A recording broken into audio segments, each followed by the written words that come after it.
That's right. You go on imposing on me, right? Hindi comes out of my mouth. I'm telling in favor of your Tamil, my Tamil. All right? Your Tamil and my Tamil, that means our Tamil. Don't argue on small things. But the larger message is, sir, when I say that the environment was not conducive, in fact, I speak from my lived experience in Tamil Nadu. I speak from my lived experience when even going to learn Hindi aside from my school, I was mocked in the streets. And I was mocked saying, oh, you want to learn Hindi?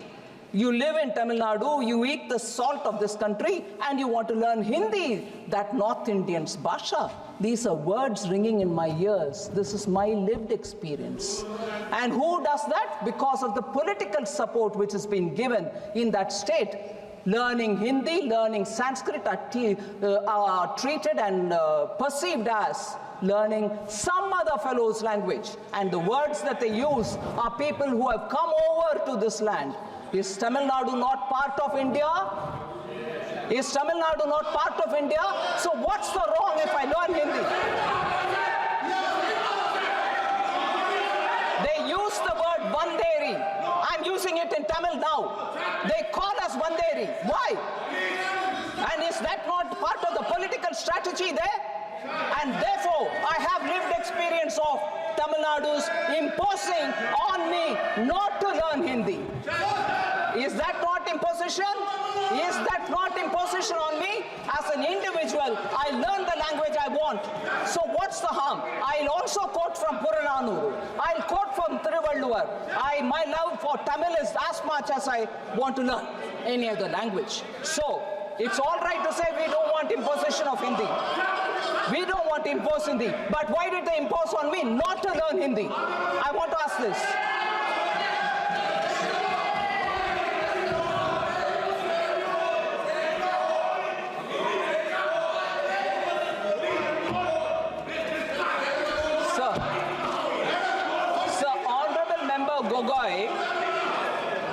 Honorable Member Gogoi raised a few more things.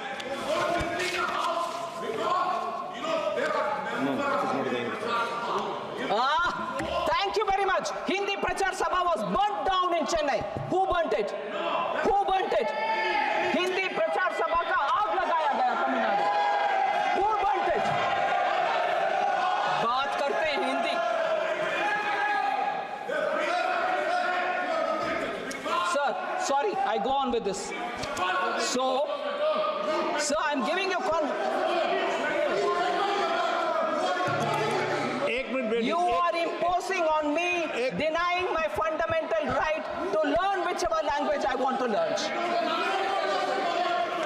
Sir, I'm coming back to this one, sir. एक minute मंत्री जी, मुझे कई माननीय सदस्यों ने कहा, मैं आसन बोलता हूं, पर अनऑफिशियली कहा कि हमें कुछ और लैंग्वेज भी सीखना है। ओके।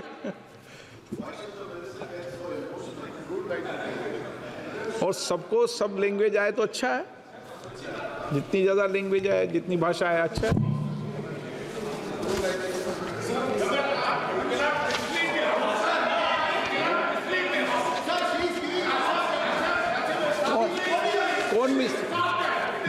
कौन मिसलीड कर रहा है उसको?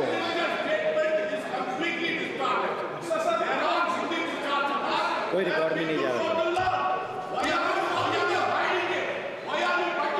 कोई रिकॉर्ड में नहीं जा रहा। आप आपस में डिबेट कर रहे हो, पर रिकॉर्ड में कोई नहीं जा रहा। माननीय मंत्री sir, I am going ahead sir. Sir, imposition on me as a citizen of this country. वो अपनी जिंदगी की कहानियां बता रही है, आप सुनो।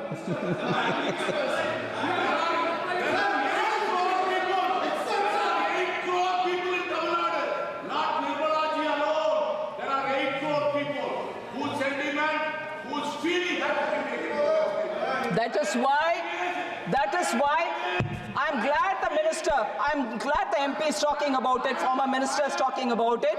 Tell me one prime minister who's taken Tamil to the UN. Narendra Modi. Yes. Tell me one prime minister who quotes Tamil repeatedly he respects that language.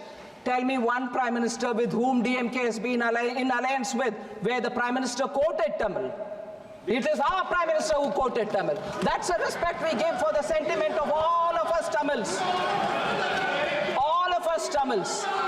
You also, sir, if they want that from me, I am also that Tamil who suffered this.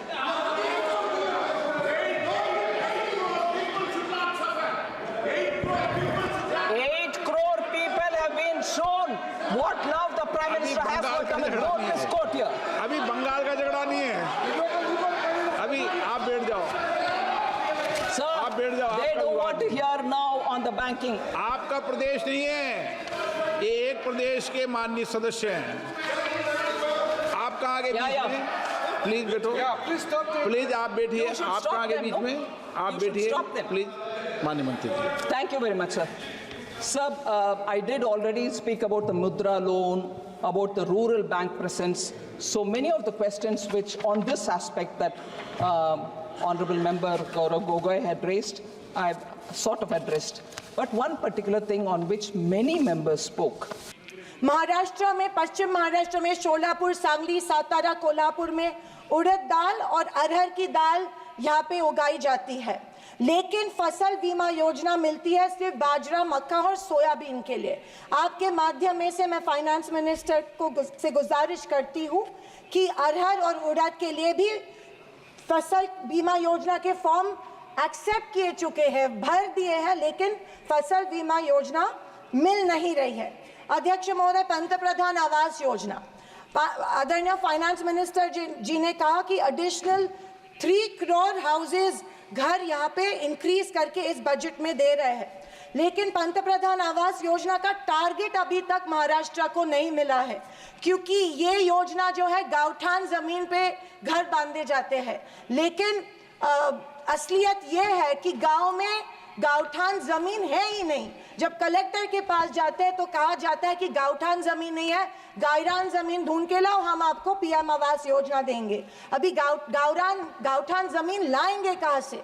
तो आपके माध्यम में से मैं finance minister को request करती हूँ कि सारे कलेक्टर्स, डिस्ट्रिक्ट कलेक्टर्स को आदेश दे कि जितनी भी गावरान जमीनें हैं गाँव में, उनको गांवठान करके पंतप्रधान आवास योजना लोगों को लागू की जाए और सारे जो पेंडिंग प्रपोजल्स हैं वो एक्सेप्ट किए जाए।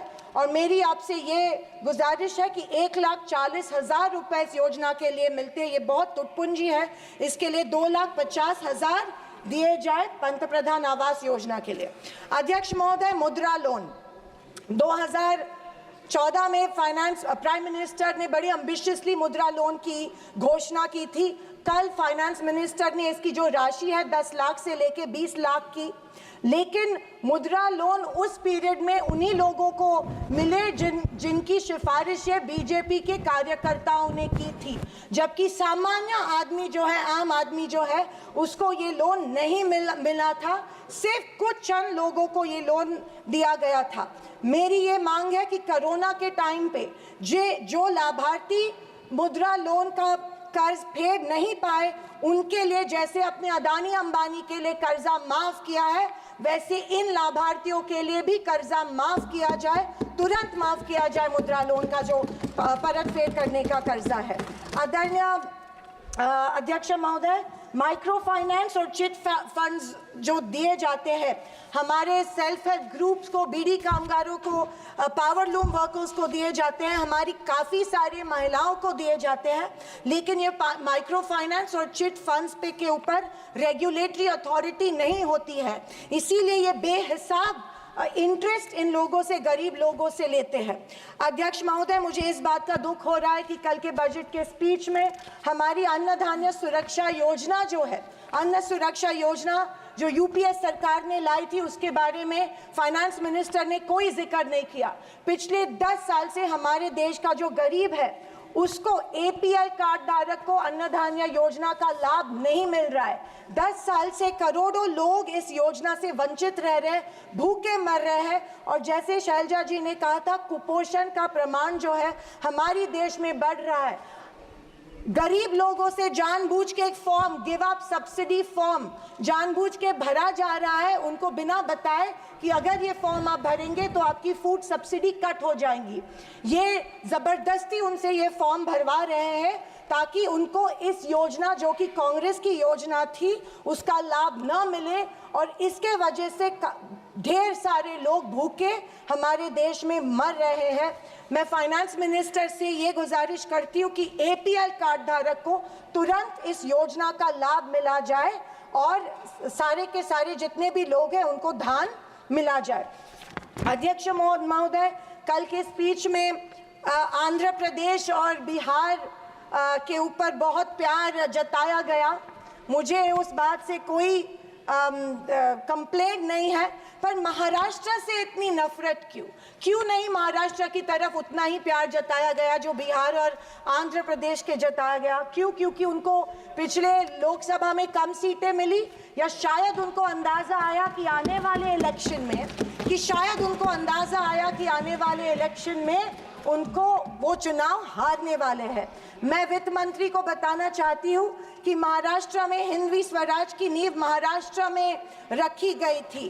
कणखर देशा, राकट देशा, दगडाचा देशा, महाराष्ट्र देशा, ये हमारे प्यारे महाराष्ट्र के बारे में कहा जाता है। लेकिन अफसोस है कि महाराष्ट्र की तरफ कोई ध्यान नहीं दिया जा रहा है, सिर्फ महाराष्ट्र का इस्तेमाल किया जाता है। अध्यक्ष महोदय, रेलवेज के बारे में बोलूं तो रेलवेज में स्लीपर कोच की संख्या जो है वो कम कर रहे हैं और फर्स्ट क्लास और सेकंड क्लास की संख्या बढ़ा रहे हैं। देश का जो आम गरीब आदमी है वो स्लीपर कोच से ट्रैवल करता है, वो फर्स्ट क्लास और सेकंड क्लास से नहीं किया जाता है। मैं आपके माध्यम में से मेडन स्पीच माध्यम में से गुजारिश करती हूँ कि स्लीपर कोचेस की संख्या बढ़ाई जाए। अध्यक्ष महोदय, मेरी शोलापुर के कुछ मांगे रखती हूँ और मैं समाप्त करती हूँ। हमारे शोलापुर में एयरपोर्ट है लेकिन एयर सर्विस नहीं है। उड़ान स्कीम में आया गया है लेकिन जानबूझ के वहाँ पे जो चिमनी थी, ऑब्स्ट्रक्शन था, वो तोड़ा गया, लेकिन अभी तक वहाँ पे एयर सर्विस शुरू नहीं है। बोरामनी एयरपोर्ट है, वहाँ पे इंटरनेशनल एयरपोर्ट के लिए फंड्स एक बार दिए गए लेकिन फिर फंड्स नहीं दिए गए। मैं वित्त मंत्री से गुजारिश करती हूँ कि बोरामनी एयरपोर्ट के लिए फंड्स दिए जाए। मंगलवेढ़ा जो हमारा तालुका है, वहाँ पे जो इरिगेशन स्कीम है, वहाँ के 35 गांव जो है वो पानी से वंचित है। मैं विनती करती हूँ कि वो गांव के लिए भी आप इरिगेशन स्कीम जल्द से जल्द अप्रूव करें। अंत में मैं यही कहना चाहती हूँ कि बीजेपी विपक्ष की अवहेलना कर रही है कि हमें इतनी सीट्स मिली, जनता ने अस्वीकार किया, पर आपके 400 पार का क्या हुआ?